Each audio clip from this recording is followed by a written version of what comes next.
years from now are going to be walking around in a 9-to-5 job, miserable and angry and bitter.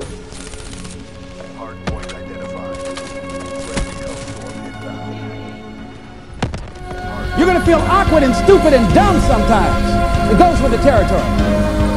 But it's okay.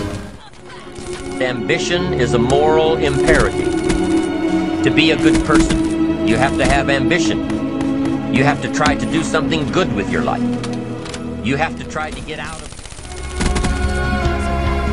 The first thing I believe you got to do to turn yourself around is really take control of your mind. More specifically, you got to feed and strengthen your mind. Here's another chance to turn it all around.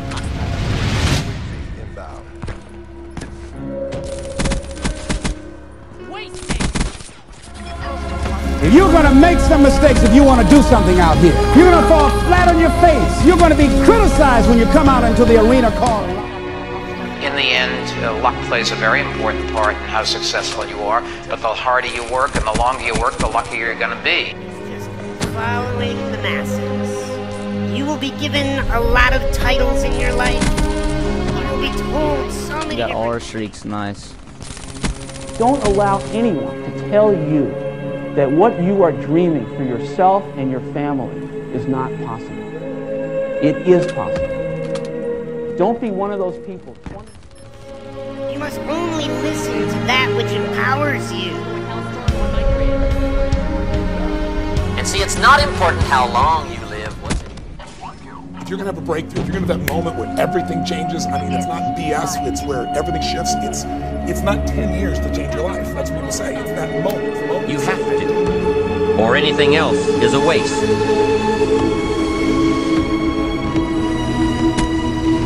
You really have to believe in yourself when no one else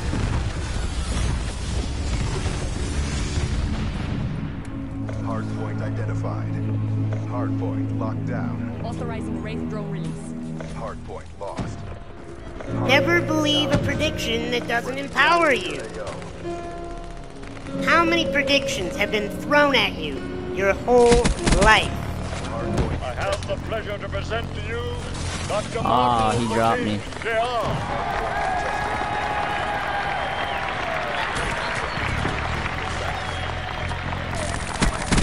I am happy to join with you today in what will go down in history as the greatest demonstration for freedom in the history of our nation.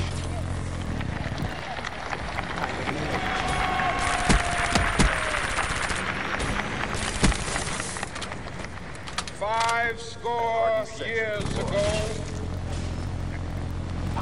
a great American in whose symbolic shadow we stand today signed the Emancipation Proclamation. This momentous decree came as a great beacon light of hope to millions of Negro slaves who had been seared in the flames of withering injustice. It came as a joyous daybreak to end the long night of their captivity. Smoke check. But 100 years later, Hellstorm awaiting orders. the Negro still is not free. 100 years later, Request Hellstorm control. the life of the Negro is still sadly crippled by the manacles of segregation. What? Oh.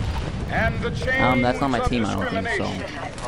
100 years later, the Negro lives on a lonely island of poverty in the midst of a vast ocean of material prosperity. 100 years later, the Negro is still languished in the corners of American society. He finds himself in exile in his own land. We're 33 and 6. Oh my God.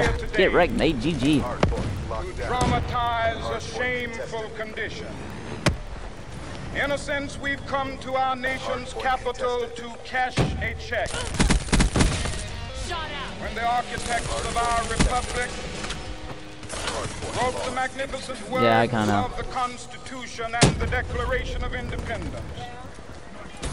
They were signing a promissory note to which every American was to fall heir.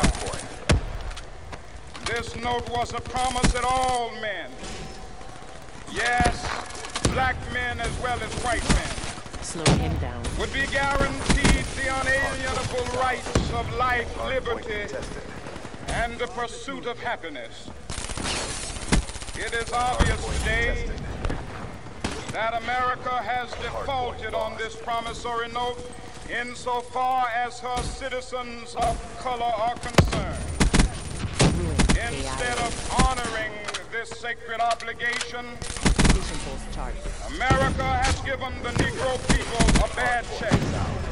A check which has come back marked insufficient funds.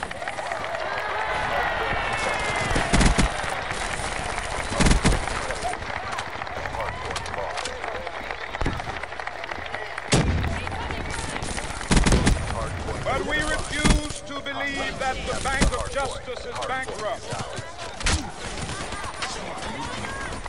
We refuse to believe that there are insufficient funds in the great vaults of opportunity of this nation. So we've come to cash this check, a check that will give us upon demand. Now we gotta get some range because they want to camp. And the security of justice. Oh my God! Get out the window, kid. We have also come to this hallowed spot to remind America of the fierce urgency of now. This is no time to engage in the luxury of cooling off or to take the tranquilizing drug of gradualism.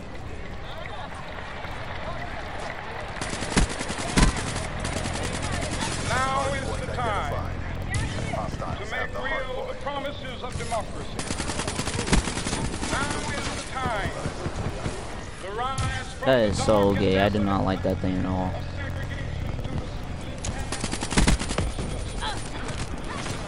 Hop off my nuts, kid. My team is garbage. My God, dude, they can't even kill. God's sakes, die.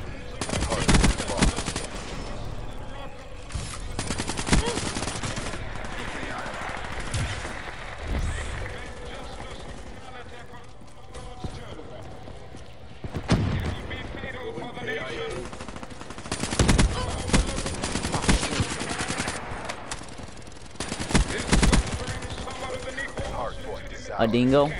No.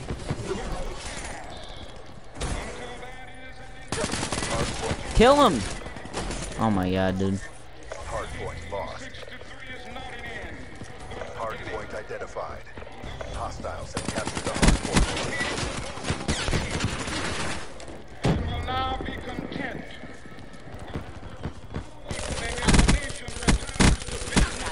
Hardpoint down. He's upstairs. He's upstairs.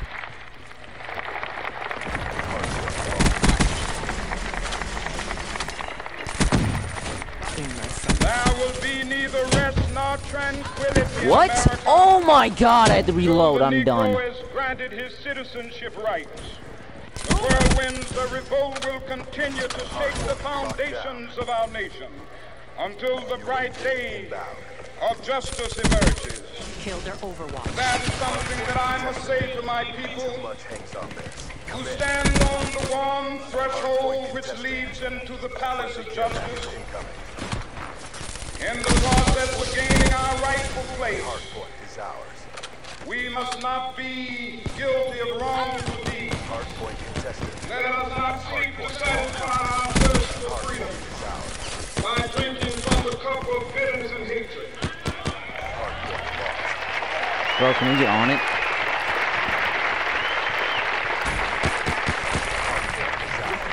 We must fail to conduct our struggle on the high planes of dignity and discipline.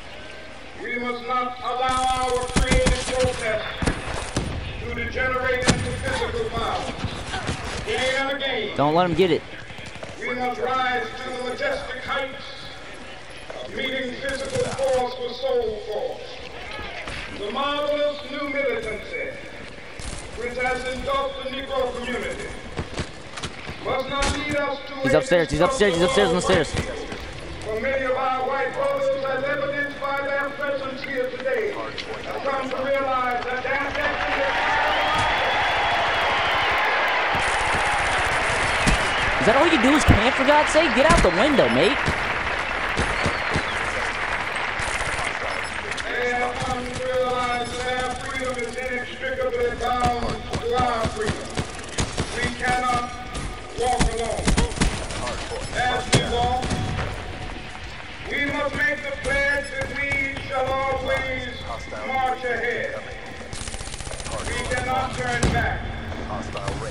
There are those who are asking the devotees of civil rights, when will you be satisfied?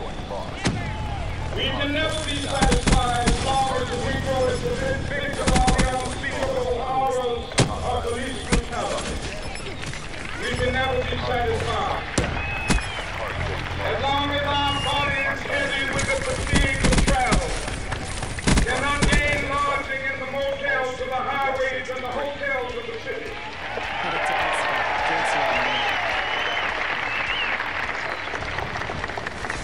We cannot be satisfied as long as a Negro in Mississippi cannot vote, and a Negro in New York believes he has nothing for which to vote. I joined in like 10 minutes. No, like hardpoint.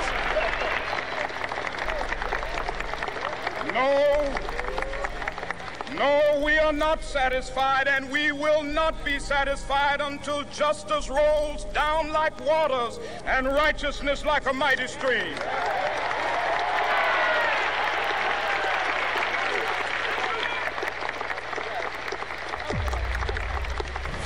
I am not unmindful that some of you have come here out of great trials and tribulations. Some of you have come fresh from narrow jail cells.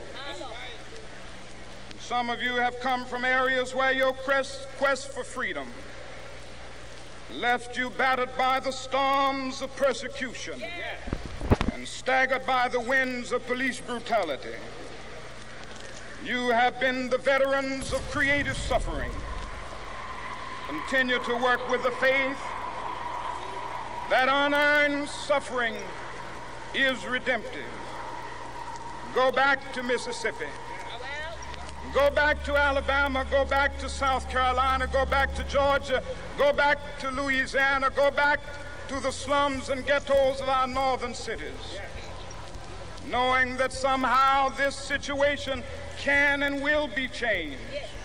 Let us not wallow in the valley of despair. I say to you today, my friend,